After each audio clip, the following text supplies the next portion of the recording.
All right, so I'm doing something a little bit different this time. I'm looking at two pieces. One, No Ordinary Ethics by Michael Lempert.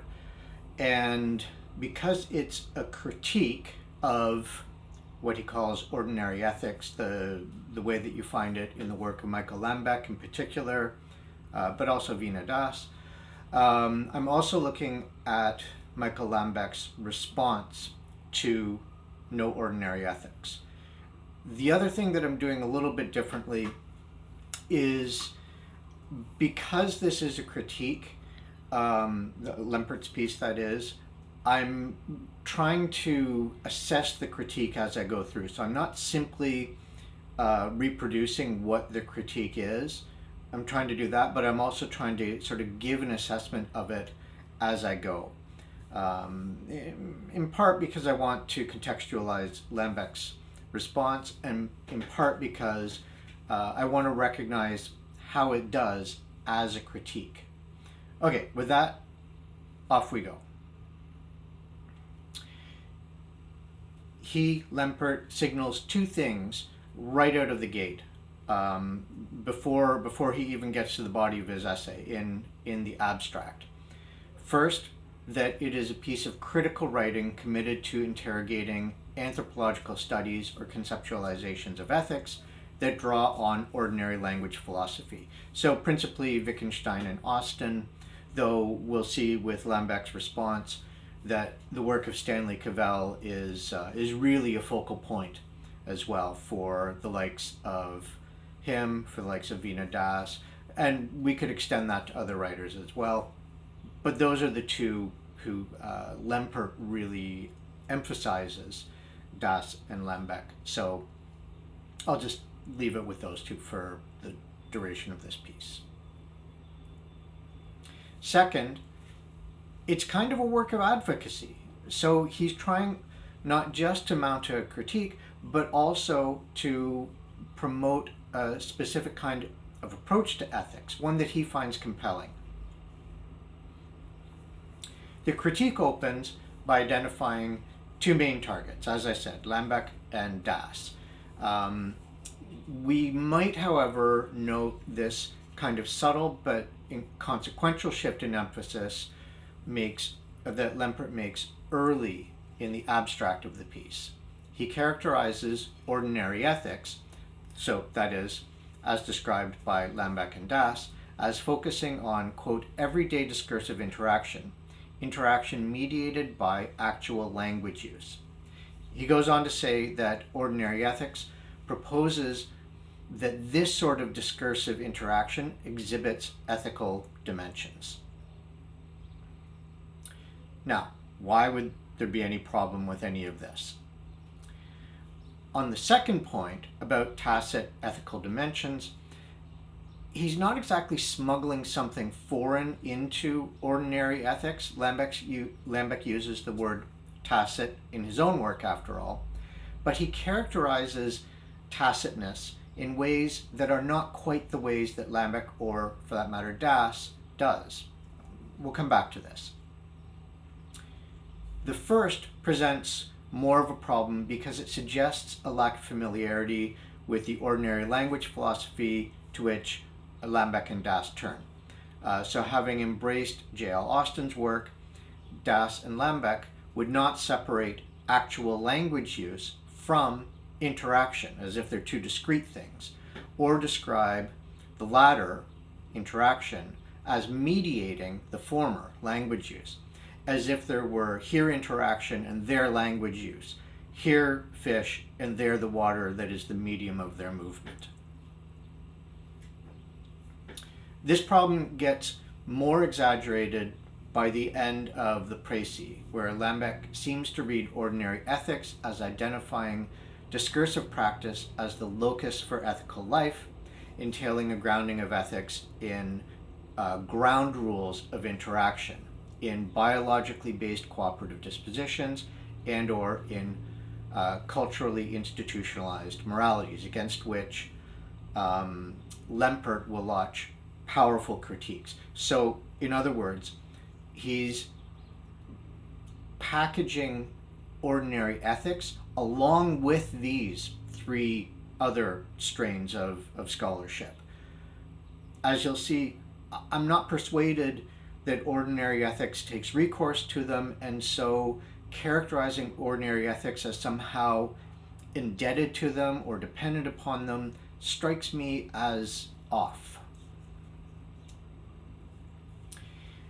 So the issue is that he seems to attribute to Lambek and Das positions and claims that run in fact counter to those that they actually make.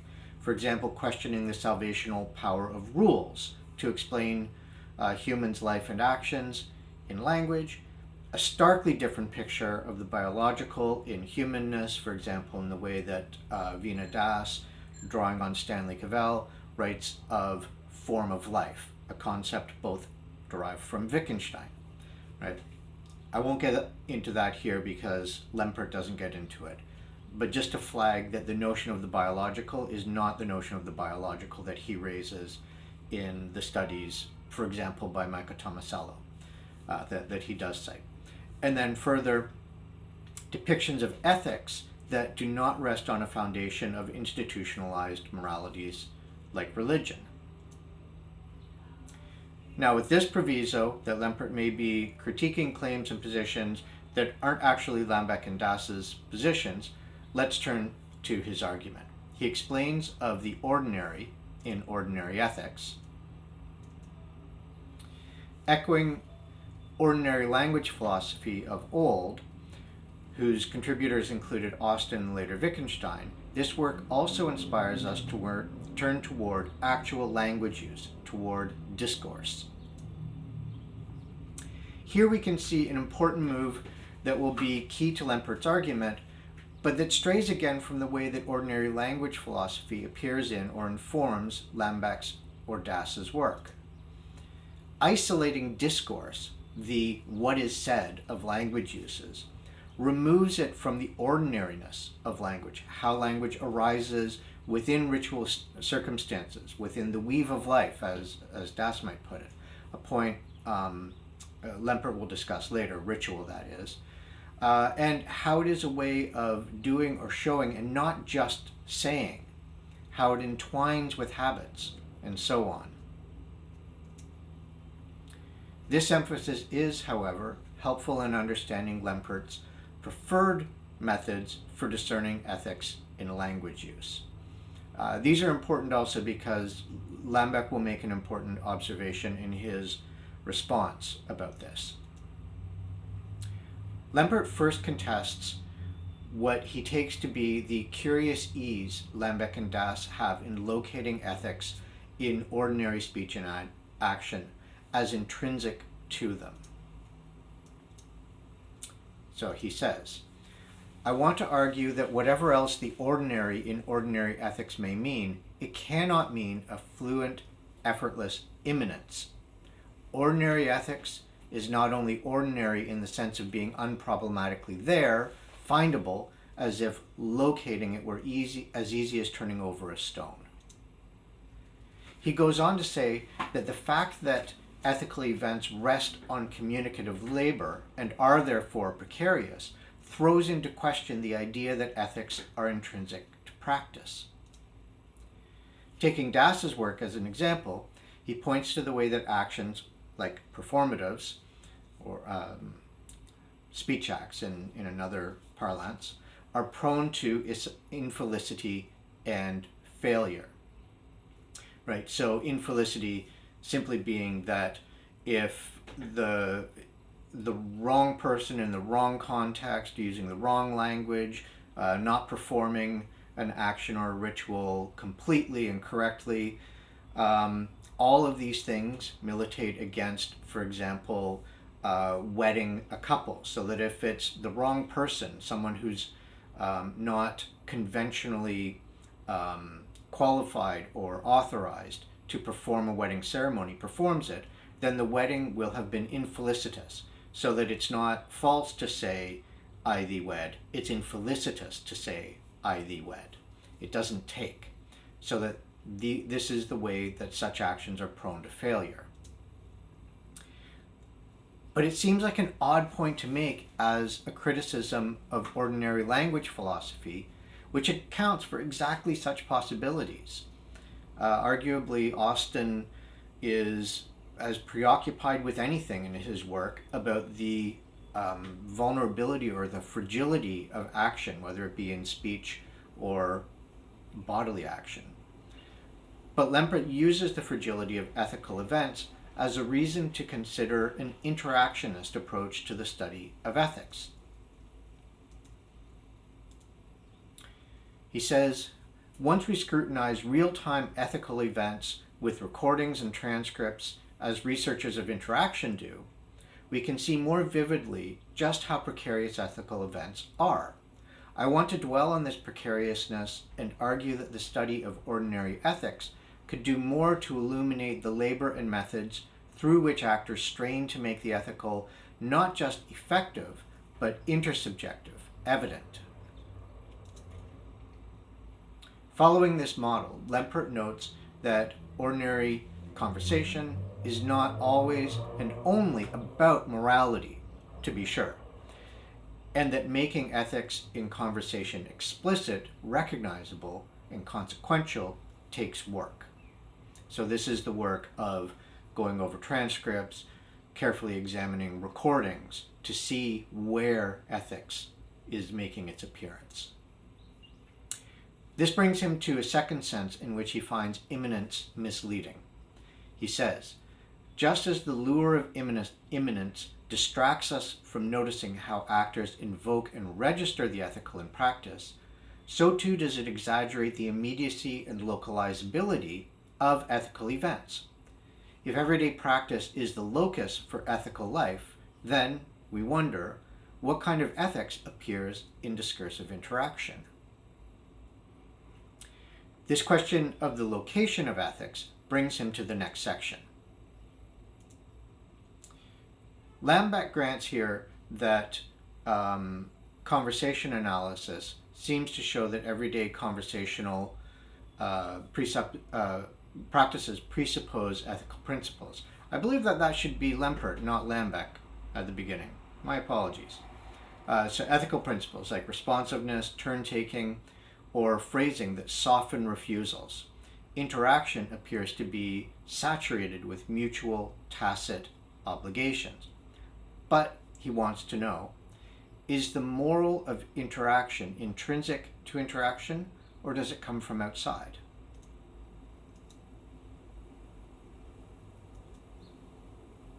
One interactionist view does hold that interaction has its own isolated moral order, that it does not derive from institutional moralities lying outside of the face-to-face, even if it may articulate with them. Within this model, Lempert sees a trend comparable to Jarrett Ziegen's distinction between morality, what Lempert characterizes as enacted normativity, and ethics as moral questioning and choice, framing these as incorporating reflexivity in morality or ethics as standing apart, that is vital to morality and ethics. That is, in Ziegen's view, morality is characteristic of the kind of everyday flow of life that is unreflective. And when you meet a moral impasse, what he calls a breakdown, you're jarred out of that sort of unreflective everyday life. That's where ethics occurs. This questioning that involves a kind of problem solving to get you back into the unreflective everyday morality. So this is the morality distinction that he makes. And so for Lempert then, this reflexivity, this ability to stand apart from the everyday is what allows this kind of ethical framing. Lempert proposes the appreciation of reflexivity in all its variety as a corrective for a diffuse and unspecified sense of the ethical in ordinary ethics, right? So he's essentially saying that reflexivity stands as a way of critiquing something within ordinary ethics that ordinary ethics doesn't recognize. This way of getting away from what Lempert describes as a diffuse and unspecified sense of the ethical, whereas reflexivity will bring that into starker relief so that you can appreciate the labor of recognizing ethics within discourse. The flip side of reflexivity is the way that morality may be understated, inexplicit, or unrecognized. In fact, moral indirectness, his term, may be purposeful, as when one finds ways to soften moral criticism, a point he directs against assumptions he detects in ordinary ethics. Indirectness is but a caption for a deliberately distributed participation structure, where one shifts from speaker to hearer the burden of figuring out that ethics is relevant and who this ethics is for. All this contingent and distributed performativity, with its hints and innuendo and inferences, makes it easy to grasp that ethics is not unproblematically immanent, that interactants work to invoke and infer the ethical.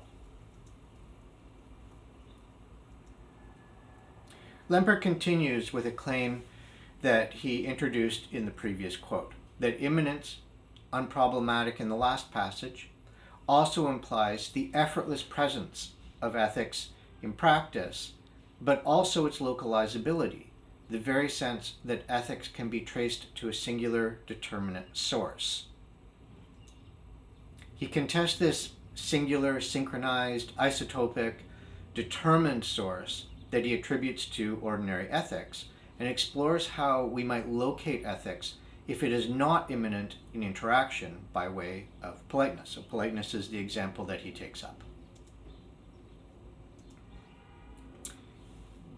At the heart of this discussion is whether we can attribute in interaction to some specific cause, like power differentials or culture. But a problem with culturalist accounts, so this is one of the nodes that Lempert criticizes, is that they smuggle notions of cultural wholeness, boundedness, and internal coherence, which have undergone blistering critique in anthropology, and tend to treat group relative moralities as if they were automatically expressed and reflected in discursive behavior, and tend to speak as if participants effortlessly noticed all of this. So I say that he's attributing this to ordinary ethics in the likes of Lambek and Das, because if he's not, it's unclear to me what it's doing in a paper that's critiquing ordinary ethics if he's not attaching it to them. So this is the inference that I take. Having rejected culturalist accounts of politeness, right, because they assume this kind of cultural wholeness that and coherence that has really been dismantled comprehensively within anthropology in the last 2 generations. So having rejected it, Lempert turns to explanations of ethics developed in primatology, so the work of Michael Tomasello, for example, that I mentioned earlier, which gives ethics a biological evolutionary origin. But Lempert doesn't see how an account of hardwired habits come to bear on ethical behavior, reflection, and discourse. He says, a cooperative predisposition may be necessary for something that we would want to call ethics, but it isn't sufficient. And we need to specify what is more needed, how we get from such an elementary disposition to full-fledged ethics, and what relations obtain among these levels. To explore how we might get from biologically constitutive, what he also calls first-order ethics, to second-order ethical behavior, like institutional moralities, inscribed in normative discourses, and inculcated, for example, through language socialization, he turns to the work of Jürgen Habermas. Habermas, Lempert says, also argued that ethics are immanent in dialogical interaction and grounded in a shared rationality, which he took to be a shared capacity for dialogic communication in which humans seek consensus on criticizable validity claims, for example, about the true, the good, and the beautiful.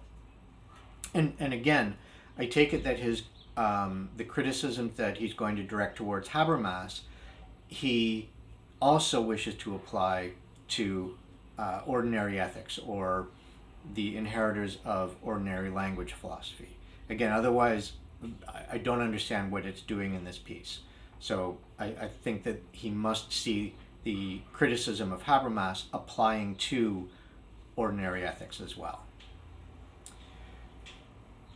Lempert is unconvinced by Habermas. He sees this pragmatic presuppositions of the ideal speech situation to be, in fact, the very liberal ideals, autonomy, rights, disinterested and civility, that he, Habermas, wishes to promote. So that Habermas is taking what he wishes to promote and kind of inserting it into his own presuppositions about what underpins this ideal speech situation. This happened, Lempert explains, because Habermas placed symmetry at the center of the ideal speech situation. Symmetry of our speech acts, our roles during interaction, our shared goal of arriving at consensus, and so forth.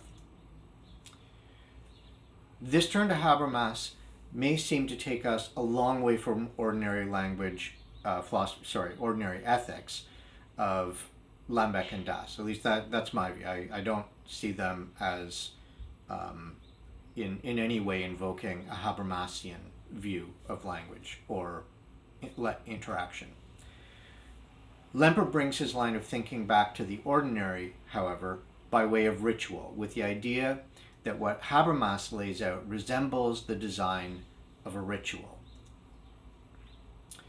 Ritual, Lempert adds, helps speakers materialize and publicly exhibit cultural ideals.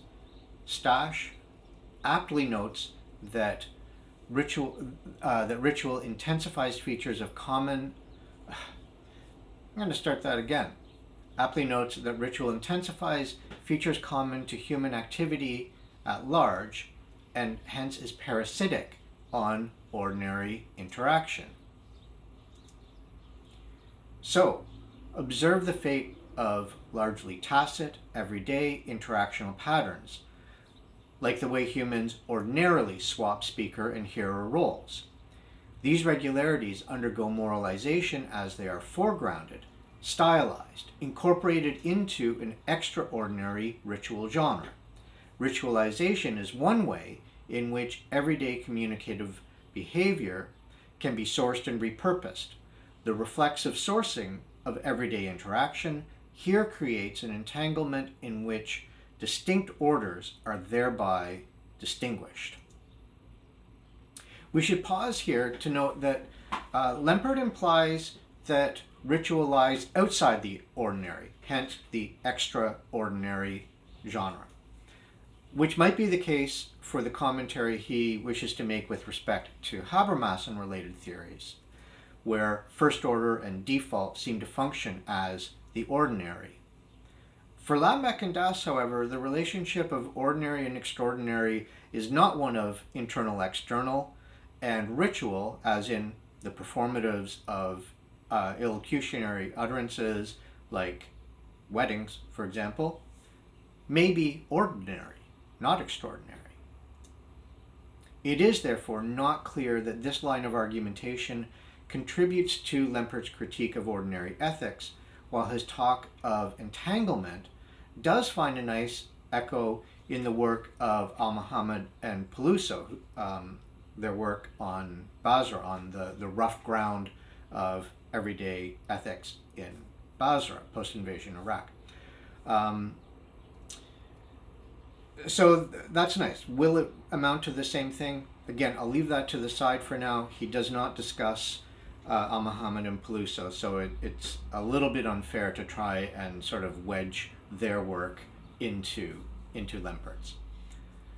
Lempert charges Habermasian pragmatic presuppositions, 1, culturalism, 2, and biological, cooperative, and altruistic predispositions, 3, with failing to attend to, quote, the specific entanglements of the ethical in relation to everyday discursive practice and the means through which entanglements are created. He calls, by contrast, for an anthropology of ethics that narrates and theorizes the specifically ethical entanglement with the ordinary. Again, I would direct you to Al-Muhammad and Peluso's work that is concerned with exactly this, but comes from a Wittgensteinian background in order to think about the entanglement of lives with other lives within ordinary life. Again, I said I wouldn't talk about them, so I'll leave them aside for now. Okay. Lempert pivots from the issue of specificity to conclude that Lambek's question of where the ethical is located can nonetheless lead us astray, as the more pressing questions are the when and how of ethics, which brings our attention back to the labor in making ethics matter, labor that produces entanglements. Lempert concludes saying, whatever the tangle of motivations may be, the ordinary in ordinary ethics should not beguile us with its achieved immanence, but inspire us to study the communicative methods and labor through which actors make ethics recognizable and effective in discursive interaction. Okay, so now with that, let's turn to Lambek's response. In the subsequent issue of Anthropological Theory, he writes on the immanence of the ethical, a response to Michael Lempert, No Ordinary Ethics. Lambek opens his response by noting first that Lempert does not, I'll apologize ahead of time if I confuse Lambek and Lempert. It's Michael Lambek and Michael Lempert. I'm prone to confusing them, so if I do, I apologize. Okay, Lambek opens his response by noting first that Lempert does not seem to have understood how he, Lambek, uses immanent in his writing, and second, that Lempert's examples from linguistic anthropology in fact illustrate immanence in just the way that Lambek wants to use the term. Lempert is interested in how moral commentary and reactions emerge in conversation. The immanence of which I speak is the ground from which such emergence is possible. It concerns the attachment of criteria to speech acts and speakers to their words. Speaking draws from and raises criteria, but there is not always agreement among participants that the felicity conditions are met and the criteria relevant or in place. Again, I want to make this clear. One of the things that Lambek, and Vinadas would do this as well, wants to emphasize is how prone performatives, speech acts, elocution are to infelicity. And it can arise exactly over questions like the ones that he raises here about felicity conditions and criteria. Lambek goes on to clarify that saying that ethics is intrinsic to action means we understand practice in relation to criteria, and practices is based on judgment about the relevance of specific criteria, and that elocutionary acts or force instantiate new criteria. Briefly then, when under the right circumstances, in the presence of people who are conventionally situated to perform the ritual, I utter the phrase at the right time, in the right place, I do, then I become wed, I become a husband. Criteria then for being a husband, for being married, apply to me now that did not apply before. So this is the instantiation of criteria for me that did not apply to me before, and it happens through the force of illocutionary acts. Lambek says, the ethical, in my usage, is first of all the ability and necessity to discriminate value that is a product or entailment of the existence and instantiation of criteria, and the fact that, in practice, judgment between alternative paths and criteria is inevitable and necessary, so that just being speaking beings, we can't avoid the kind of judgment, discernment, and application or invocation of criteria in our lives, and that these will have a moral valence to them, or an ethical valence, I guess.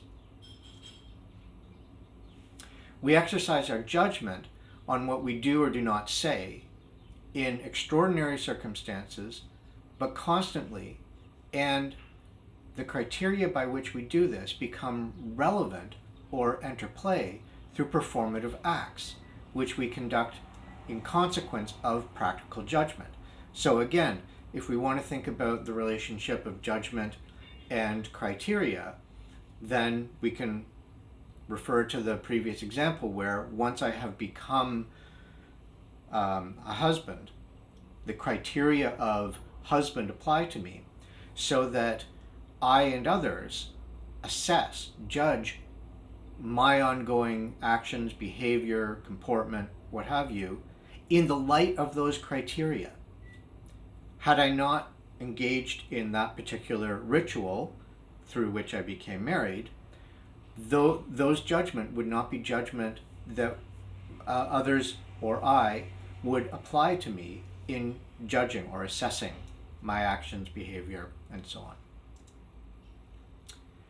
His point is not that good behavior or wisdom are immanent, as if just there, naturally easy to pick up, sort of in the way that Lempert describes ordinary ethics, but rather that the imperative of rendering judgment and the possibilities for good action and wise judgment, those are immanent. Lambek draws on Lempert's own examples of making ethics matter in discursive interaction. So he takes the example of responding, of course, to a question that someone poses to you, to point out that these examples themselves rely on practical judgment, which is Lambek's point about the immanence of ethics in the first place.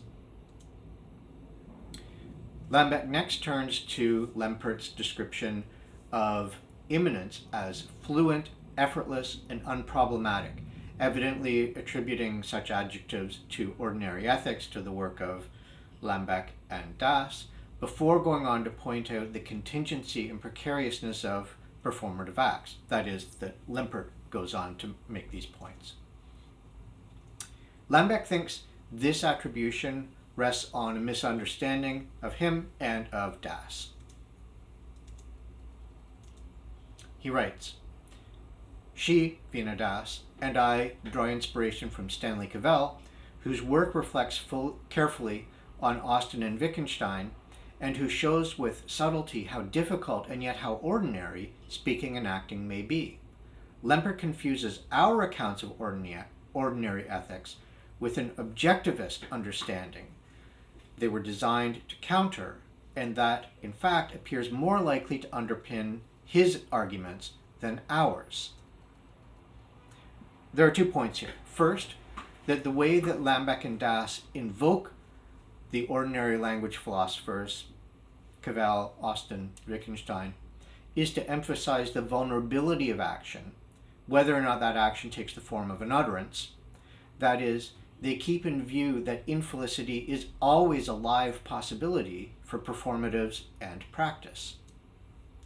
Second, Lambek says that Lempert never tells the reader what he takes ethics to be, quote, though he frequently implies that it is something, And it also follows from his argument that if it is out there, an object in his discourse, as well as the discourses he studies, but not immanent, it must be some thing. That's the objectivist view. A final pair of related responses remain, one on entanglement, the other on ritual.